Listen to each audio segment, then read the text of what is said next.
अभी हाल ही में आप लोगों ने देखा कि मध्य प्रदेश, छत्तीसगढ़, राजस्थान, तेलंगाना और मिजोरम में विधानसभा की सीटों के लिए चुनावी तारीख की घोषणा हो चुकी है।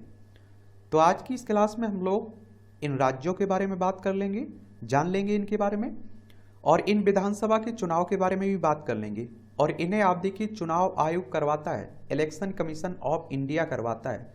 तो इस संस्था के बारे में भी हम लोग विस्तार से चर्चा कर लेंगे। एक बार आप लोग इन राज्यों को देख लीजिए। देखिए हमारा प्यारा भारत है, इसमें सबसे पहले आप लोग मध्य प्रदेश चलिए। मध्य प्रदेश की राजधानी देखेंगे आप लोग तो भोपाल आपको देखने को मिलेगी, और इसकी सीमा आप देखिए 5 राज्यों से लगती है। इसमें आप देखते हैं कि उत्तर प्रदेश हो गया, राजस्थान हो गया, गुजरात हो गया, महाराष्ट्र हो गया और छत्तीसगढ़ हो गया। और इसे 1 नवंबर 1956 में राज्य बनाया गया था। यहाँ विधानसभा में 230 सीटें हैं, राज्यसभा में आप लोग 11 सीटें देखने को मिलेंगी, और लोकसभा में आप देखेंगे 29 सीटें देखने को मिलेंगी। कितनी? 29 सीटें हैं। और इसका क्षेत्रफल अगर आप लोग देखें तो 3,08,245 वर्ग किलोमीटर में आपका मध्य प्रदेश फैला हुआ है। क्षेत्रफल में दूसरे नंबर पर आता है मध्य प्रदेश का नंबर, पहले पर आपका राजस्थान है। अगर हम लोग राजस्थान की बात करें तो आप देखेंगे ये राजस्थान है आपका, जयपुर इसकी राजधानी है, और इसकी अंतर्राष्ट्रीय सीमा आप देखेंगे पाकिस्तान से लगती है। राज्यों में गुजरात हो गया, मध्य प्रदेश हो गया, उत्तर प्रदेश हो गया, हरियाणा हो गया, और आप देखिए पंजाब से लगती है। यहाँ विधानसभा में आप देखेंगे 200 सीटें हैं, राज्यसभा में 10 सीटें हैं, लोकसभा में 25 सीटें हैं। 3,42,239 वर्ग किलोमीटर में फैला हुआ है। क्षेत्रफल में सबसे बड़ा राज्य है आपका राजस्थान, ये आप लोग याद रखिएगा।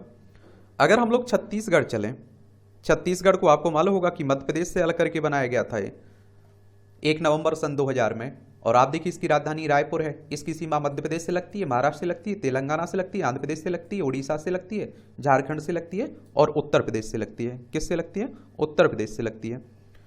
ये भी आप लोग याद रखिएगा। यहाँ अगर हम लोग विधानसभा सीटों की बात करें तो आप देखेंगे कि 90 सीटें हैं, राज्यसभा में 5 सीटें हैं, लोकसभा में 11 सीटें हैं।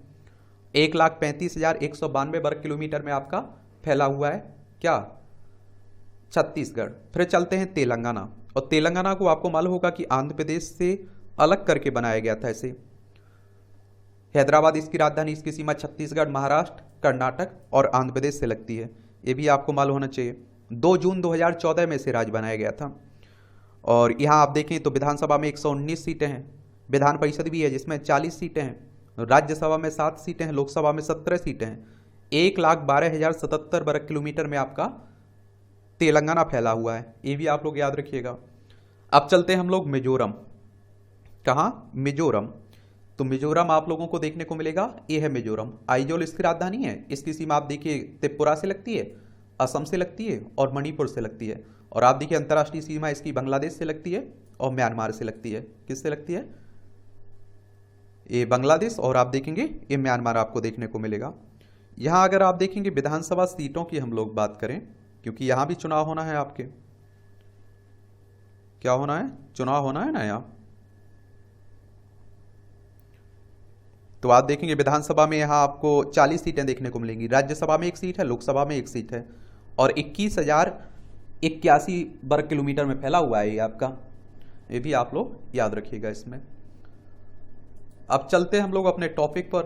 तो आप देखेंगे कि सबसे पहले आप लोग चुनाव आयोग के बारे में याद रखिएगा, क्योंकि आपकी विधानसभा हो, राज्यसभा हो, लोकसभा हो, राष्ट्रपति हो, उपराष्ट्रपति हो, ये सब चुनाव की देखभाल कौन करता है? इलेक्शन कमीशन ऑफ इंडिया, भारतीय निर्वाचन आयोग, एक संवैधानिक संस्था है। संविधान के अनुच्छेद 324 के तहत उसकी स्थापना की बात की गई है, और 25 जनवरी 1950 में स्थापना हुई थी। 25 जनवरी को आप लोग मतदाता दिवस भी मनाते हैं। और इसका सचिवालय आप लोगों को दिल्ली में देखने को मिलेगा। और इसके पहले जो मुख्य चुनाव आयुक्त थे वो थे सुकुमार सेन। अभी वर्तमान में कौन है ये आप लोग नीचे बताइए। तो भारत के संविधान के भाग 15 के अनुसार अनुच्छेद 324 से लेकर 329 में चुनाव से संबंधित प्रावधान शामिल हैं। भारतीय संविधान के अनुच्छेद 324 के तहत भारत में चुनाव की निगरानी का विशेष अधिकार चुनाव आयोग में निहित है। भारत को भौगोलिक निर्वाचन क्षेत्रों में विभाजित किया गया है, और जिनमें आप देखिए जिनमें से प्रत्येक का प्रतिनिधित्व संसदीय और विधानसभा दोनों चुनाव के लिए एक सदस्य द्वारा किया जाता है।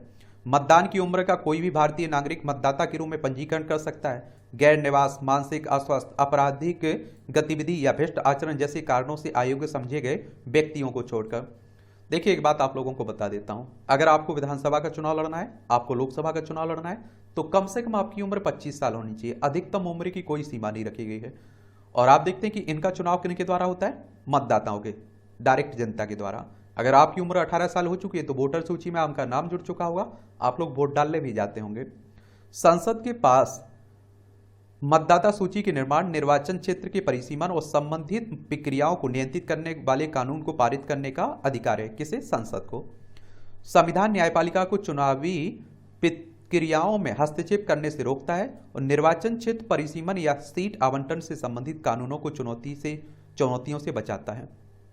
भारत लोकसभा और राज्य विधानसभा चुनाव में फर्स्ट पास्ट द पोस्ट प्रणाली को लागू करता है, जहां निर्वाचन क्षेत्र बनाए जाते हैं। फर्स्ट पास्ट द पोस्ट प्रणाली का मतलब होता है कि मान लीजिए 100 वोट हैं कहीं, आप देखते हैं कि 10 उम्मीदवार खड़े हुए हैं, सबसे ज़्यादा जिसे वोट मिलेंगे ना वही चुनाव जीत जाएगा। चाहे आप देखते हैं कि एक उम्मीदवार को 11 मिलें, बाकी को 9 मिलें, 10 मिलें।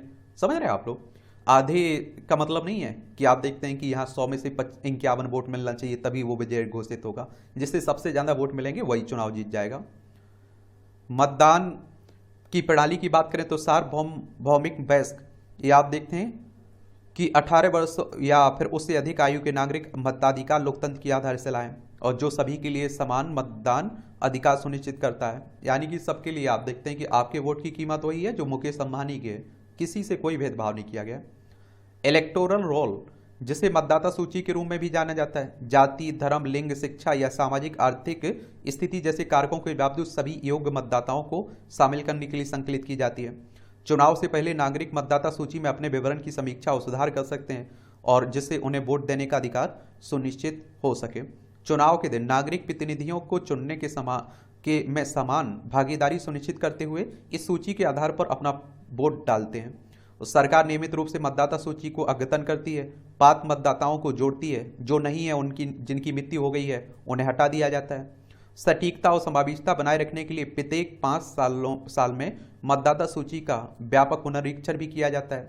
और अब देखिए चुनाव से संबंधित कुछ प्रावधान हैं, जैसे लोक प्रतिनिधित्व अधिनियम 1950, मतदाताओं के लिए पात्रता मानदंड का निर्धारण, मतदाता सूची संकलित करने की प्रक्रिया, निर्वाचन क्षेत्र का परिसीमन, संसद और राज्य विधान मंडलों दोनों में सीट आवंटन, लोक प्रतिनिधित्व अधिनियम 1951, चुनाव प्रबंधन के लिए प्रशासनिक ढांचा, चुनाव से संबंधित अपराध, चुनावी विवादों का समाधान, उपचुनाव कराना, राजनीतिक दलों का पंजीकरण कराना।